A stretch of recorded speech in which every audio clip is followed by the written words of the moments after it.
Hello and welcome to my little corner of the internet. My name is Maya and today we're going to be talking about how to have your best year yet.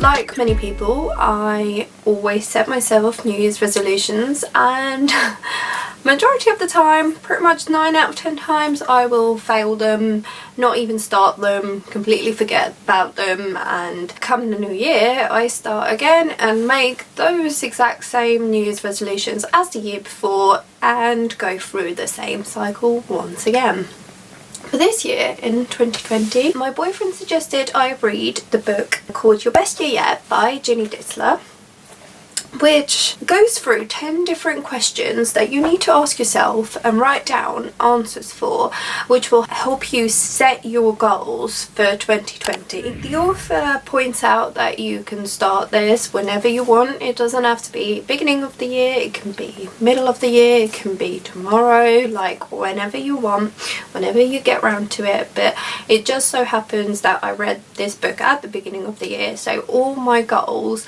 are essentially my New Year's resolutions and they hopefully will see me through till the end of the year. Jinny Ditzler sets out 10 different questions.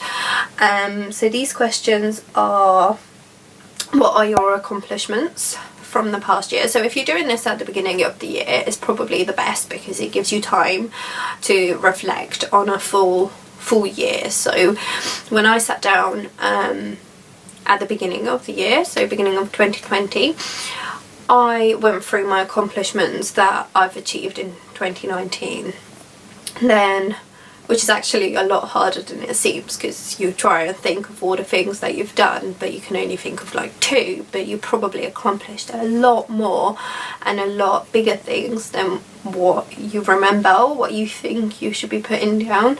So actually the process is probably a bit longer than what you'd expect it to be, but I would highly recommend doing all of the steps because it does help you narrow down what your actual goals should be or what you're subconsciously like thinking that your goals will end up being.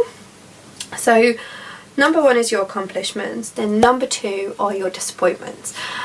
Now the author also touches on this, but I definitely felt like this. So I had way more disappointments for the past year than I did accomplishments, and that tends to be the case because we're better off thinking of negative things than the positive things, or negative things tend to overshadow things that were actually good.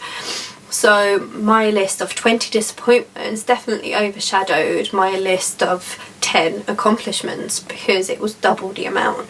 But that doesn't mean that I had a really crappy year last year. It just means that the things that were my disappointments I tend to take more to heart than I did with my accomplishments. And this year hopefully is going to change, and hopefully this year my list of accomplishments is going to be far bigger than what my disappointments were. But it's important to make those lists of your accomplishments, of your disappointments, because question 3 then touches on what lessons did you learn. So actually some of my accomplishments were lessons that I learned from my disappointments, and I don't think I'm alone in that. I think probably a lot of people would be thinking that because you have to put a positive spin on things sometimes, and you probably realise yourself after going through the disappointments and the bad things that your negativity can be turned around and you can actually take a lesson from it. And it's important to reflect on these things because once it's on paper and you've written it down, you can let it go. And you can leave that in the past and you can make way in your head as well and in your self-conscious that you can move on. You can move on to all the better things that 2020 will bring, and that is very, very important because in Question number 4, we talk about limitations. So how you limit yourself, why you limit yourself, and how you can stop limiting yourself. There's many reasons why we limit ourselves. So for me, probably one of the main things would be my self-confidence. Not that that's necessarily a hindrance, but maybe because I tend to be perfectionist, or because I'm too scared of what other people will think. So if I go out and film a video and I'll be really happy about it, as soon as I upload it online, I will hate it. I will not like it. I will start thinking that people will not like it, that it's not good enough, that it's not going to live up to expectations. But realistically, the only expectations people will have are the expectations that you have of yourself. So for me, uploading a video, no one would have necessarily known I was going to upload a video, or that I was even making a video. But in my head, I automatically overthought that straight away. I was like, oh my god, I'm going to upload this video and no one's going to like it, and everyone's going to hate it because it's not as good as so-and-so's video. So I was comparing myself a lot to other people that have been doing things like this before for a long time, been in the industry for so long. So I automatically compared myself to completely the wrong category of people, and I shouldn't have even thought that way, but I let that get in the way, and I let myself get into that mind frame where like I didn't want to film those videos anymore.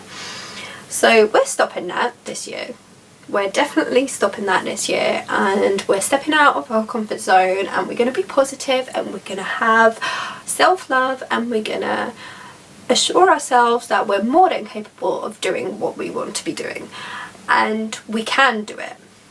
So if you need a pep talk for the year, or if you need to hear this, you can do it, and you should do it, and you should jump in the deep end and just get started with it, because if you don't, then you'll never see the outcome that it could bring you, because you're not challenging yourself enough. So I need to hear this, so I'm saying it because I know it's going to help me in a year's time. So at the end of the year, in December, when I'll look back at this video, I'm going to think, have I listened to myself? And hopefully I would have. So yeah. Question 5 goes to personal values.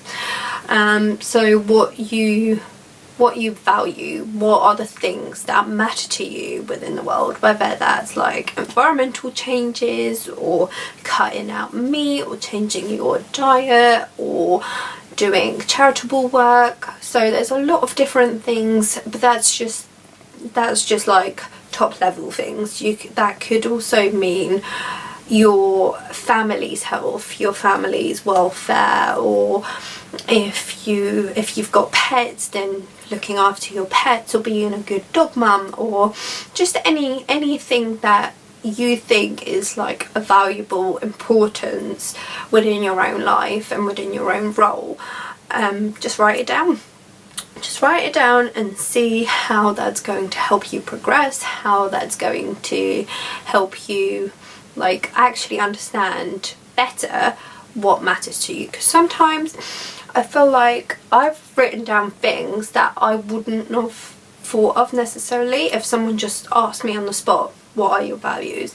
A lot of the things that I've written down I probably would have forgotten about, or like not even mentioned, but because I took the time to have a proper think and have like a read through of the book, which gives you guides as well on how to get through each question, or how to answer each question.